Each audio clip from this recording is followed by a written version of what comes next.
Hello, everybody, and welcome back to Up the Guts. Today, we will be doing our season previews for the West Coast Eagles. Only 2 teams to go, and just this coming week, this week will be the start of round 0. So, footy is officially back in full swing. Exciting times, but without further ado, let's get into the season preview for the West Coast Eagles. West Coast Eagles in 2024 finished 16th. We know it was the departure of Adam Simpson and stepping into that role now is Andrew McQualter. So it'll be interesting to see how he goes. And they brought in a few ins, starting off with Liam Baker, who made his intentions pretty clear. He wanted to come back home, as Jack Graham made his intentions clear that he was looking at going to Adelaide, but back to South Australia, but he just made his intentions clear that he wanted to get out of Richmond. But Liam Baker will be critical, I think, for the West Coast Eagles to help the young developing midfielders for the Eagles. And you can just pot him anywhere. You can pot him in midfield, could pot him half forward, you could pot him half back. You just know he's going to get the job done and do it at 110%. Jack Graham's another one who'll run through that midfield as well. Matt Owies, who was an interesting one when they delisted by Carlton. It was more his lifestyle, I believe, is why Carlton got rid of him. And West Coast have got a really good small forward here. I believe he kicked the most goals as a small forward for Carlton last year, and he's the most damaging forward for small forward for Carlton last season. Second place was probably Zach Williams, to be fair, and Zach Williams is a half-back. So it was interesting to see Matt Owies go, but I guess it just his lifestyle Carlton weren't a fan of. And they went in the draft. They got Bo Allen, who they really do like the look of through the midfield. With pick 16, I'm hearing that he has a very good chance to play round 1. Another one they got was Joe Shanahan with pick 30, Tom Gross with pick 46, Luca Grego pick 48, Hamish Davis with pick 65, and Malachi Champion was a Category B rookie. He's just moved back a little bit to adjust the microphone. Next up, we have the outs. So they do have a couple of key outs in their squad. So losing key defender Tom Barrass to Hawthorn was not ideal. It was an interesting one. After he said that in an interview that there's no need to hear about this, he's a West Coast Eagles player and he's not going anywhere, and now he's over to Hawthorn, was an interesting one, nonetheless. Although getting older, Jack Darling, the key forward, makes his way over to North Melbourne. I don't think it would be as big a problem, because Jake Waterman's really coming on, and when Oscar Allen's there, Jake Waterman and Oscar Allen will be a really good key forward. So I don't think Jack Darling will be a big threat losing him. It's just more his presence, but I think North Melbourne has gained someone. North Melbourne has done better in gaining him than it's going to, what am I trying to say? It's going to benefit North Melbourne more getting him than it is going to hurt West Coast losing him, if that makes more sense. Andrew Gaff also retired. Andrew Gaff was an exceptional player, one of the best players in the competition for at least a 5-year stint, was All-Australian. People were saying he could have won a Brownlow there because he just knew how to get the ball in gathered possession. So it was a great career there by Andrew Gaff. Jordan Baker was delisted, as was Cody Burgle. Jai Culley was delisted, but then it was good to see him get back on a list, and he's found a spot there at Melbourne just in the past week. Luke Rotham, Zane True, and Alex Witherden were also all delisted.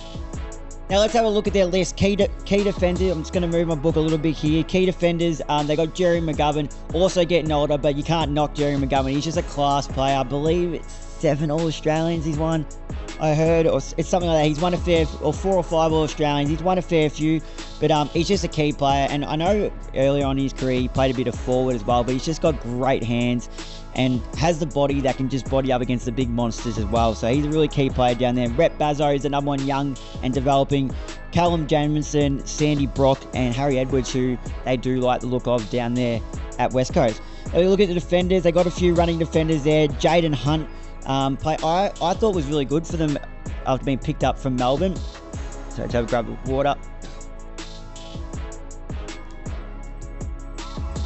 I thought Jaden Hunt played some really good games off the halfback flank for West Coast after being picked up from Melbourne. So it's interesting to see how it goes this year. Liam Duggan, just really consistent there off that halfback line. Brady Hoff, who is very good one-on-one. I can't remember what the statistic was, but there was a statistic last year that with the way he was able to lock down key small forwards and medium-sized forwards. So he's one to look out for too. Harley Johnson and Tom Cole as well. Now we look at the midfield. We discussed earlier Liam Baker, Dom Sheed, who will be out for the season with an injury. I can't remember I think it might have been an ACL. It was a fair bit ago, a couple of weeks ago. Elliot Yeo had a great first half of the season last year until he went down with injury again. But if he can get his body right for a full season, he's going to help the likes of Harley Reid in there. Ruben Jimby is listed as a midfielder, but in the practice games we've seen him play a bit off half-back, so it'll be interesting to see if he plays a mix or if he just locks down a spot at either half-back or through the midfield. Elijah Hewitt, who they really like the look of down there, and we've seen some glimpses of it, so I'm interested to see Elijah Hewitt. Harley Reid, who we did mention, can win a game off his own boot. He's an absolute superstar. Watch out for him to take a big hanger again this year, I reckon, and break through, break a few tackles and burst away from soldiers. He's just an unreal talent. Tim Kelly has been a superstar for a while now. Jack Graham, who they just picked up. Campbell Chester showed glimpses. Ryan Marrick is actually listed as a midfielder, played forward for the majority of his, since being picked up as number 1 in the mid-season draft a couple of years ago. Bo Allen, who we talked about before, was picked up with pick 16. Tom Gross was picked up this season with pick 46 as well. Clay Hall, Luca Gregor was also there with pick, we look over here, pick 48. Hamish Davies was picked up pick 65 to round out the midfielders. Now we look at the ruckman. It's going to be a battle with the ruckman, so Matt Flynn and Bailey Williams will battle it out for that number 1 ruck spot. Not the knock, but the one thing about that will separate the two is Bailey Williams has the capabilities of playing as another key forward, so he can rest forward if need to be, if they want to play that 2 ruck scenario.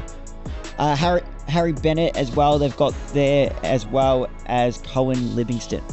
Now we've got the key forwards in the breakout season last year was Jake Waterman. Just double check, I'm pretty sure. Yeah, so he was named as an All-Australian. I had a feeling it was too. I believe he kicked 50 odd goals last year and just showed like what a talent he is when he gets his body right. The season prior to that he was really sick.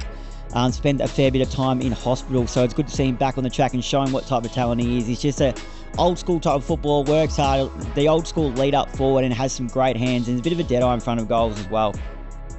Oscar Allen, who we did mention earlier, has all the talent in the world, just hopefully he can keep his body right. Archer Reid, Jack Williams, and Joe Shanahan.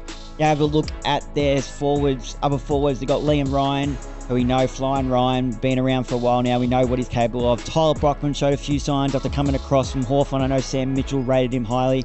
Only reason he came to West Coast was to come back home to WA, obviously having a young family as well.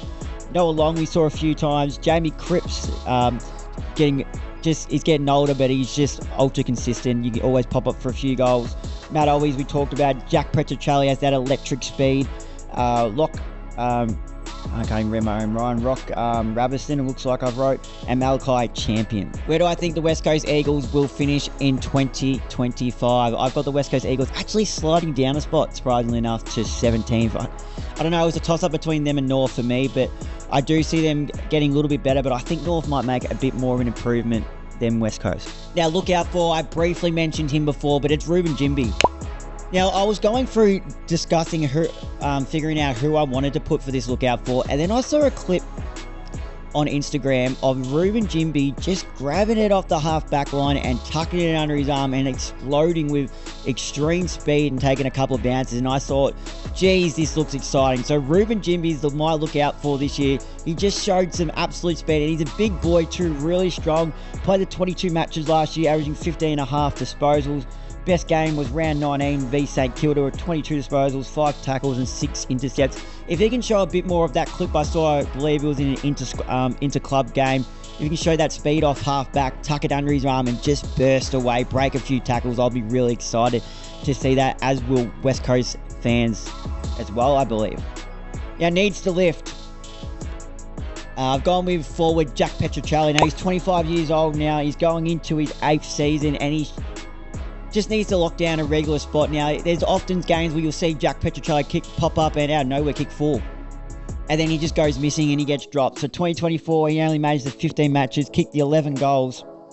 an average just under 11 disposals a game. Just needs to be doing more, solidify a spot in that forward line, because he's got electric speed that the Eagles, I'm sure, would love. Not many defenders will be able to keep up with Jack Petruccelli when he's going at full speed. His best game was round 7 v Gold Coast, where he had 14 disposals, kicked a goal, laid the 10 tackles and 5 marks. So I think that's a key to Jack Petruccelli this season.